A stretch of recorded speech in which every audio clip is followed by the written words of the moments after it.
கை முறுக்குங்க, தட்டுவடை, குச்சி முறுக்கு, சரி, ரிப்பன் முறுக்கு, மாவு வாங்குறது. மாவு நாங்கள் ஆட்டிக்கிறது மிஷினில். அதில் சொந்த இடமா இருந்ததுன்னா பணம் கம்மியாக தேவை. கண்டிப்பாக இந்த பிஸ்னஸ் தாராளமாக ஆரம்பிக்கலாம். எங்களுக்கு ஹோல்சேலாக கொடுக்குறோம், ரீட்டைலும் பண்ணிடுறோம். ஸ்நாக்ஸுகளுக்கு பாக்ஸில் போட்டு கொடுப்பாங்க. பக்கத்தால் ஒரு 10 கிலோமீட்டருக்கு போகிறவங்களுக்கு ஒரு 10-20 ரூபா வச்சு விற்றாங்கன்னா அவங்களுக்கு கட்டு விளையாது. ப்ராப்பர்ட்டியே பூராமே பெண்கள் தான். சரிங்க. ஆண்கள் வந்து அவங்க உற்பத்தி மார்க்கெட்டிங் என்ன சுவையா இருக்குங்க. காரம் போட்டும் பண்றோம், காரம் இல்லாதையும் பண்றோம். இதுல காரம் இல்லாத வருதுங்களா? எல்லாமே முறுமுறுன்னு அப்போ ஃபுல்லா நீங்களும் ஆர்கானிக்கா பண்றீங்க பிசினஸ். கவர்மெண்ட் பார்த்து எங்களுக்கு ஒரு சப்போர்ட் கண்டிப்பா. அதான் இது வந்து ஒரு ஹேண்டிகேப் கூட.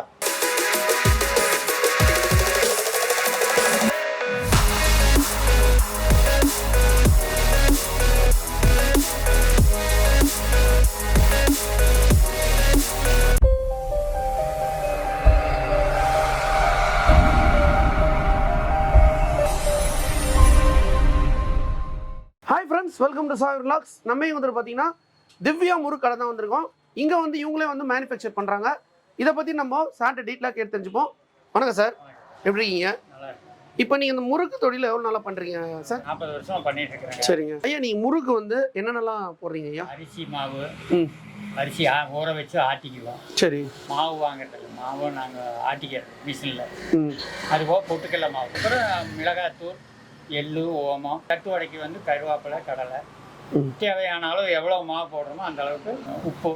சரிங்க. எண்ணெயெல்லாம் வந்து பார்த்தீங்கன்னா சுத்தமாக சூப்பர். அதெல்லாம் அப்படியே புதுசாக அப்படியே கம்பெனியில் வாங்கிக்குவோம். இப்போ வந்து முறுக்குலே வந்து எத்தனை வகையாக பண்ணுறீங்க நீங்கள்? கை முறுக்குங்க, தட்டுவடை, குச்சி முறுக்கு, சரி, ரிப்பன் முறுக்கு, அப்புறம் அந்த பூ முறுக்கு ஒன்றுங்க. சரிங்க. இதெல்லாம் நாங்கள் போடுவோம். அப்புறம் அதுபோக மிக்சர் பூந்தி. மிக்சர் பூந்தியம் பண்ணுறீங்க. இங்கேருந்து கோபி 12 கிலோமீட்டர். சரிங்க. இதுக்கு தேவையான மூலப்பொருள் எல்லாம் அங்கே வாங்கிட்டு வந்து நாங்கள் இங்கே உற்பத்தி பண்ணி கடைகளுக்கு சப்ளை பண்ணிட்டு இருக்கிறோம். ஓகே. ஃபுல்லாக வந்து தமிழ்நாடு ஃபுல்லாக இது பண்ணுறீங்களா? தமிழ்நாடுனா இங்கே கோபி கொடுக்குறேங்க. சரிங்க. அவினாசி, பவானி, செம்பை, சரி, அப்புறம் அரசூர், விஜயமங்கலம், பெருந்துறை, இந்த லோக்கல் ஒரு 10-25-30 கிலோமீட்டருக்குள்ள கடைகளுக்கு ஹோல்சேலாக கொடுக்குறோம், ரீட்டைலும் பண்ணிட்டு இருக்கோம். வெளியூரில் கேட்டாலும் கொடுப்பீங்க? வெளியூர் கேட்டாலும் கொடுப்போம். சரி, ஓகே. அது அங்கே வந்து இப்போ போக்குவரத்து செலவு வச்சு அவங்க விற்றுக்கணும். சரிங்க. நாம கொண்டு போய் கொடுக்கறதுக்கு நம்மளுக்கு இங்கிருந்து டிஸ்டன்ஸ் தூரம், சரி, போக்குவரத்துக்கு சிரமம். வேணும்னா அவங்க வந்து இங்கே வாங்கிக்கலாம். அதே போல் கடைக்காரங்க நிறைய பேர் சப்ளை பண்ணுறீங்க? கடைகளுக்கு சப்ளை பண்ணுறோம். சரி, ஓகே. லோக்கல் ஒரு 10 கிலோமீட்டருக்குள்ள சப்ளை பண்ணுறோம். சரிங்க. இப்போ இந்த தொழில் ஆரம்பிக்கணும் வந்து எவ்வளோ இன்வெஸ்ட்மெண்ட் இருந்தால் ஆரம்பிக்கலாம்? அதில் சொந்த இடமா இருந்ததுன்னா பணம் கம்மியாக தேவை.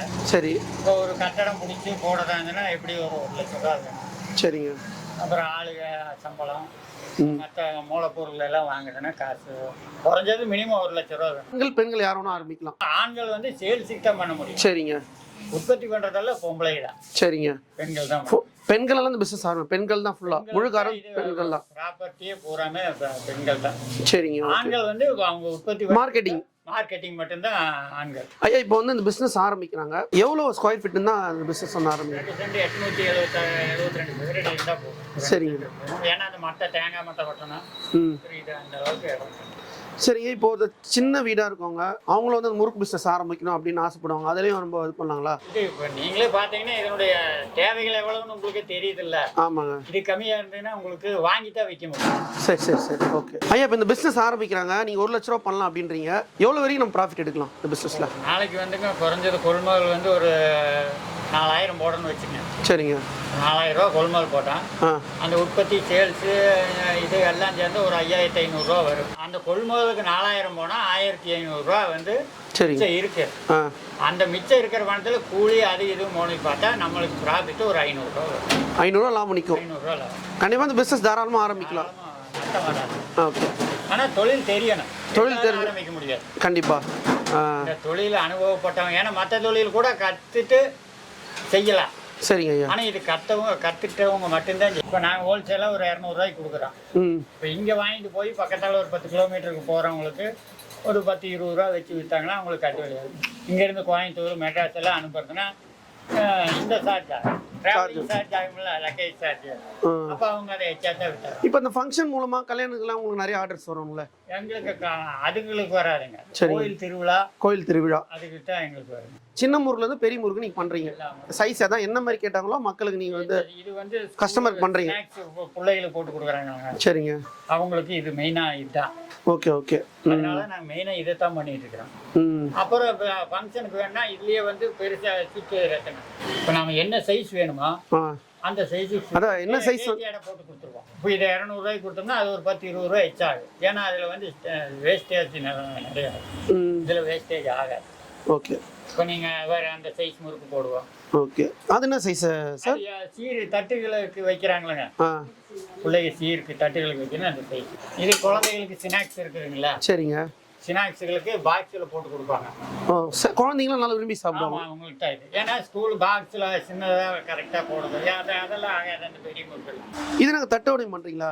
தட்டோட இது வந்து காரம் போட்டும் பண்ணுறோம், காரம் இல்லாதையும் பண்ணுறோம். இதுலேயே காரம் இல்லாத வருதுங்களா? வந்து அரிசி மாவு, கருவேப்பிலை, கடலை, எள்ளு, ஓம்புல், சீரகம். இதுக்கும் இன்க்ரீடியன்ஸ்லாம் வந்து எத்தனை இன்க்ரீடியன்ஸ் சேர்க்குறீங்க இதில்? ஒரு 4-5 சேர்த்து. 4-5. ஓகே. முறுக்கு சுட சுட அம்மா சுட்டுட்டு இருக்காங்க. ஒரு முறுக்கு எடுத்து சாப்பிடலாங்களாம்மா? முறுக்கு சாப்பிட்றேங்க. என்ன சுவையாக இருக்குங்க, சூப்பராக இருக்குங்க. தட்டோட எடுக்கிறேங்க. இதுவும் டேஸ்ட் பண்ணி பார்க்குறேன். முறுக்கு டேஸ்ட் பண்ணி பார்த்தேன். இதுவும் நல்லா இருக்குங்க. இதுவும் நீங்கள் வேர்க்கடலாம் போடுறீங்களா சார்? பொட்டுக்கடலை போடுறீங்க. அது வேர்க்கடலை போடுறது அது வேறங்க. இந்த ஏரியாவுக்கு வந்து இதுதான் கேட்பாங்க. பொட்டுக்கடலாம் நல்லா டேஸ்ட்டாக இருக்கும். இது ரிப்பன் முறுக்கு. இது ரிப்பன் முறுக்குங்களா? ரிப்பன் முறுக்கு. இது குச்சி முறுக்கு. இது ரவுண்டு முறுக்கு. இது பூ முறுக்கு. அது வந்து மிச்சரு, பூந்தி. ஓகே. இதில் நிறைய ஐட்டம் பண்ணுறீங்க. நிறைய ஐட்டம் பண்ணுறேன். இதை சாப்பிட்டு பாருங்க எப்படி இருக்குன்னு. இதுங்கண்ணா சேவுங்களா? ஆமாம், எல்லாம் சேல்ஸ். இது ரீட்டைலுக்கு இங்கே வச்சுக்கோங்க. சேவு நான் பார்க்குறேன். டேஸ்ட்டு சூப்பராக மொறுமொறுன்னு இருக்குது. எல்லாமே மொறுமொறுன்னு. அப்போ ஃபுல்லாக நீங்களும் ஆர்கானிக்காக பண்ணுறீங்க. இந்த கலப்படம்லாம் கிடையாது. நல்லா இருக்கு. இது பண்ணுறாங்க. இது வந்து சீர்களுக்கு வேறு கோயில் ஃபங்க்ஷனுகளுக்கெல்லாம் ஆர்டர் பேரில் போட்டு கொடுப்பாங்க. ஃபுல்லாக சீர் இதெல்லாம் போடுவாங்க. ஆமாம், சீர் தட்டுகளுக்கு வைக்கிறதுக்கு இந்த முறுக்கு தான் கேட்பாங்க. சீர் தட்டில் கொடுப்பாங்க. ஆமாம். இப்போ ரேட்டில் எப்படிங்க சார் இதெல்லாம்? நாங்கள் 1/4 கிலோ 50 ரூபாய்ன்னு கொடுக்குறோங்க. கிலோவை வாங்குற போது ஒரு 20 ரூபா கம்மியாக கொடுப்போம். ஓகே. அவங்களுக்கு டிஸ்டன்ஸு ட்ராவல் சார்ஜ் சேர்த்து அவங்க விற்கிற பெனிஃபிட்டு 100% கேரண்டி. பெனிஃபிட் கண்டிப்பாக.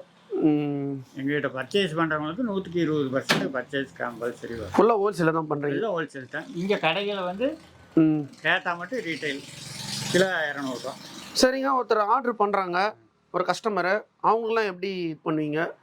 ரேட்லாம் எப்படி ஃபிக்ஸட் ரேட்டுங்களா இல்லை? இல்லை, அவங்களுக்கு ரேட் கம்மியாக தானே கொடுக்கணும். ஒரு 50 கிலோ 100 கிலோ வாங்குறவங்களுக்கு சரிங்க கிலோவுக்கு ஒரு 20 ரூபா கம்மி. சார் பல்காக எடுக்கிறாங்க, பல்காக எடுத்தால் கம்மியாக கொடுப்பீங்க. கோபியில் வந்து திவ்யா முறுக்கு கடை கேட்டாவே சூப்பர்னு தான் சொல்ல முடியும். செம்மையாக இருக்குது. எல்லாமே தட்டுவாரிலேருந்து முறுக்குலேருந்து எல்லாமே இருக்குதுங்க. இந்த முறுக்குலாம் வந்து ஒரு நாளைக்கு இவ்வளோ எத்தனை கிலோ போடுங்க ஐயா? அதாவது 2 பேர் சுற்றி சரிங்க ஒரு ஆள் அங்கே எடுத்தாங்கன்னா, அடுப்பில் வேலை செஞ்சாங்கன்னா 50லேருந்து 55 கிலோ. 55 கிலோ போடுவீங்க. அவ்வளோதான் போட முடியும். ஓகே. ஏன்னா இது வந்து கையில் சுற்றுறது. மிஷினாக இருந்தால் அதிகமாக இருக்கும். இது எல்லாமே தட்டு வடையிலேருந்து எல்லாம் கையில் தான். எது ரொம்ப ஈஸி? நம்ம மிஷினில் பண்ணுறது நல்லதுங்களா ஃபுல்லாக கையில் சுற்று? மிஷினில் பண்ணால் டேஸ்ட்டு கம்மியாக இருக்கும். டேஸ்ட்டு கம்மியாக இருக்கும். கையில் சுற்றினா நம்மளுக்கு அந்த டேஸ்ட் வரும். நம்ம டேஸ்ட்டுக்கு கரெக்டாக இருக்கும்.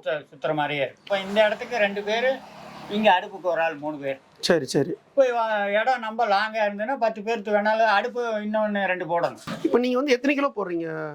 நாளைக்கு 50லேருந்து 55 கிலோ போடுவாங்க. 6 நாள் வேலை, ஒரு நாள் லீவு. அதுக்கு தகுந்த மாதிரி அளவாக பண்ணிட்டு இருக்கணும். அப்படி எக்ஸ்டென்ஸ் ஆராய்ச்சி கேட்டால் ஒரு நாளைக்கு 2 நாளைக்கு நைட்டு. ஒர்க்கர்ஸ்லாம் எவ்வளோ பேர் வேணும் இந்த இது பண்ணுறதுக்கு? இதுக்கு வந்து ஒரு 3 பேர் வேணுங்க. சரிங்க. மற்ற கொண்டு போகிறதுக்கு ஒரு ஆள் வேணும். அப்புறம் மற்ற சாமானம் வாங்குறதுக்கு மொத்தம் 5 பேர் வேணும். இப்போ நீங்கள் இந்த பிஸ்னஸ் பண்ணுறீங்க, எப்படி போகுது உங்களுக்கு பிஸ்னஸ்? தொழில் எப்படி போகுது? ஆண்டவனுக்கு நார்மலாக போயிட்டே இருக்குது. இது கறிவேப்பிலாம் போடுறீங்க உள்ள? தட்டு வடைக்கு போடுறீங்க. நல்லா வாசனையாகுதுங்க. கருவேப்பிலை போட்டால் தான் மணக்கும். கருவேப்பிலை மணத்துக்கு. சரிங்க. இதை நிறைய கல்லெல்லாம் போட்டிருக்கீங்க, மாவுலாம் இருக்குதுல்ல? கடலை, மிளகாத்தூள், எள்ளு, ஓமப்பில் அது போட்டால் தான் டேஸ்ட் வருது. இதில் எல்லாமே நம்ம இன்க்ரீடியன்ஸ் கலக்கணும். பண்ணி கலக்கி அடுத்து பொட்டுக்கடலை மாவு பிணைஞ்சு தட்டுவடை தட்டுறது. தேவையான அளவு மாவு போட்டு உருண்டை பண்ணுறது. எத்தனை கிலோ பண்ணியிருக்காங்க? இப்போ இது வந்து 3.5 படி அரிசிங்க. சரிங்க. அதுக்கு தகுந்த பொட்டுக்கடலை மாவு 3 கிலோ 3.5 கிலோ அரிசிங்க. சரிங்க. ஒரு 6லேருந்து 6.5 கிலோ வருங்க. ஐயா, இவ்வளோ பேரோட உழைப்பு தான் ஃபுல்லாக. பெண்கள் இந்த பிஸ்னஸ் கண்டிப்பாக பண்ண முடியாது. ஃபுல்லாக பெண்கள் தான் எல்லாமே பண்ண முடியாது. சரிங்க. அப்புறமா இந்த மானியம் இருக்குங்களா இந்த பிஸ்னஸ் பண்ண? ஒன்றுமே எங்களுக்கு லோன் போய் கேட்டால் அதை வாங்கிட்டு வா. லைசன்ஸ் வாங்கியிருக்கிறான். சரிங்க. வாங்கினாலும் அதுக்கு சரியான லோன் கொடுக்க மாட்டேங்கிறாங்க. ஓகே. இப்போ நம்ம இந்த பிஸ்னஸ் ஆரம்பிக்கிறோம் சார். இப்போ இந்த பிஸ்னஸ் ஆரம்பிக்கணும்னா வந்து இதுக்கு லோன் உண்டுங்களா? லோன் இது வரைக்கும் எங்களுக்கு எல்லாம் கொடுக்கல. பேங்க்ல போய் கேட்டால் 10 ரூபா தர்றாங்கிறாங்க. வாரம் வாரம் கட்ட சொல்றாங்க. 10 ரூபாயெல்லாம் இது பத்தாது. 1 லட்ச ரூபா கடன் கொடுத்தாங்கன்னா மாதம் மாதம் கட்டலாம். அப்புறம் அது வந்து அவங்க ஏகப்பட்ட டாக்குமெண்ட்ஸ் கேட்குறாங்க. ஒருத்தர் ஜாமீன் போட சொல்றாங்க. நம்ம தொழில் நாம தொழில் செஞ்சுட்டு இருக்கிற நீங்க சிறு தொழில் தான் பண்றீங்க. தொழில். ஆனா உங்களுக்கும் அந்த பேங்க் இது பண்றாங்க பிசினஸ். கவர்மெண்ட் பார்த்து எங்களுக்கு ஒரு சப்போர்ட் கண்டிப்பா. அதான் இது வந்து ஒரு ஹேண்டிகேப் கூட. சரிங்க. பையனும் ஒரு ஹேண்டிகேப் தான். ஹேண்டிகேப்பாக இருந்தாலும் இந்த தொழிலை 40 வருஷமா பண்ணிட்டு இருக்கேன். ஊனமுற்றவங்களாம் வந்து கண்டிப்பா நீங்க வந்து கொஞ்சம் சப்போர்ட் பண்ணுங்க. ஐயா மாதிரி அவரும் வந்து ரொம்ப கஷ்டப்படுறாரு. சரிங்களா? நான் வீடியோவில் சொல்லிடுறேன். நீங்கள் மக்கள் பார்த்துட்டு இருப்பீங்க. கண்டிப்பாக சப்போர்ட் பண்ணுங்கள். உங்கள் பேர் சொல்லுங்கள் சார். சுரேஷுங்க. அது முறுக்கெலாம் வாங்குறீங்க? கடந்த 10 வருஷமாக இங்கே தான் பர்ச்சேஸ் பண்ணிட்டு இருக்கிறேங்க. நல்லா இருக்குது. எல்லாமே அவங்க ஓன் ப்ராடக்ட்டுங்கிறதுனால குவாலிட்டியாக தரமாக இருக்குதுங்க. ரேட்டு ரீசனபிளாக இருக்குது மற்ற பக்கம் வாங்குறத விட. டேஸ்ட்டும் நல்லா இருக்குது. தரமாக நல்லா இருக்குங்களா? நல்லா குவாலிட்டியாக இருக்குங்க. தரமாக இருக்குது. நீங்கள் எவ்வளோலாம் இங்கே வந்து இந்த கடையில் 10 வருஷமாக இங்கே வாங்கிட்டு இருக்கிறீங்க. ஆமாங்க. அவங்க ஓன் ப்ராடக்ட்டுங்கிறனால குவாலிட்டி எல்லாமே நல்லா இருக்குது. டேஸ்ட்டாகவும் இருக்குது. மற்ற பக்கம் கம்பேர் பண்ணும்போது நல்லா டேஸ்ட்டாக இருக்குது. உங்களுக்கு வந்து ஹைஜீனிக் நல்லா டேஸ்ட்டு நல்லா இருக்குது. நீங்கள் தான் வருவீங்க? ஆமாங்க ஆமாங்க. நீங்கள் எங்கேருந்து வரீங்க? இங்கே சூரிபாளையங்க, நம்பியூர் பக்கத்தில் இருந்து. சரி சரி. இதுக்காக மட்டுமே இங்கே வந்து வாங்கிட்டு போவோம். இதுக்காக தான் வந்துடுங்க இந்த கடைக்கு வந்து நம்ம ரெகுலராக இங்கே தான் வாங்குவோம். ஐயா நீங்கள் வரையும் வீடியோவில் வந்து எல்லாமே இந்த முறுக்கு தட்டுவடை பற்றி எல்லாமே சொல்லியிருந்தீங்க. டெலிவரியில் எப்படி பண்ணுறீங்க? டெலிவரி வந்து பெரிய பேக்கரிகளுக்கு 5 கிலோவாக கவரில் போட்டு, மெயின் பேக்கரி ஹோல்சேல் கடை, இந்த ரீட்டைல் கடை ஒரு 2-3 தான். ஓகே. இப்போ அந்த சிட்டி பேக்கரி இருக்குது பாருங்க. அதில் திவ்யா முறுக்கு கடை லேபிளோட முறுக்கு. ஓகே. அதே மாதிரி தான் பேக்கரி தான் நமக்கு மெயின் வியாபாரமே. ஃபுல்லாக பேக்கரி தான். பேக்கரி ஜம்பை, பவானி, விஜயமங்கலம், அரசூர், நம்பியூர், அவினாசி, இந்த ஏரியாவுக்கெல்லாம் ஃபுல்லாகவே 5 கிலோ பார்சல் தான். எக்ஸ்போர்ட் மூலமாக கேட்டிருக்காங்க உங்ககிட்ட? எக்ஸ்போர்ட் மூலயமா பெங்களூர் கொண்டு போறதுக்கு ஒருத்தர் வந்து கேட்டாருங்க. சரிங்க. அவர் அந்த அளவுக்கு கொடுக்குற அளவுக்கு இங்கே உற்பத்தி பண்ண முடியாது. சரி. டெய்லி ஒரு 50 தமிழ்நாடு ஃபுல்லாக பண்ணுறீங்க? வந்து கேட்டால் கொடுப்போம். சரிங்க. இந்த லோக்கலில் நம்ம ஈரோடு மாவட்டத்தில் கம்ப்ளீட்டாக கொடுக்கலாம். ஓகே. வேறு மாவட்டம்னா அவங்களாக வந்து வாங்கினா மட்டும்தான். ஏன்னா இது உடையிற பொருள். சரிங்க. பஸ்லேயோ டிராவல்ஸ்லேயோ வச்சு விட்டோம்னா உடைஞ்சதுன்னா அவங்க பொறுப்பு ஏற்றுக்கிறதுக்கு அவங்க தான் ஏற்றுக்கணும். Okay okay. இது உடையாத இருக்க வரைக்கும் நல்லா இருக்கு. உடைஞ்சதுன்னா அதனுடைய பவர் மாறி. சரிங்க. அது சேஃபாக போகாது. அது நாம கொண்டு போய் கொடுக்குற தூரத்துக்கு ஒரு 30 கிலோமீட்டருக்குள்ள கொண்டு போய் கொடுக்கலாம். அதான் ஈரோடு கோபி சைடில் பண்ணுறீங்க? பண்ணலாம். சரி. அதுக்கு மேலே வேணா அவங்க தான் மற்றதுக்கெல்லாம் பொறுப்பு ஏற்றுக்கிற மாதிரி இருந்தால் செய்யலாம். சூப்பருங்க. ஏன்னா டிராவலர்ஸ் சார்ஜ் அதிகமாகும். நீங்களும் வந்து இந்த பிஸ்னஸ் வந்து முறுக்கு பிஸ்னஸ் பண்ணணுமா? ஸ்க்ரீனில் நம்பர் கொடுத்துருப்போம். கான்டாக்ட் பண்ணுங்கள். டிஸ்கிரிப்ஷனில் அட்ரஸ் லொகேஷன்லாம் கொடுத்துருப்போம். நன்றி, வணக்கம் சார்.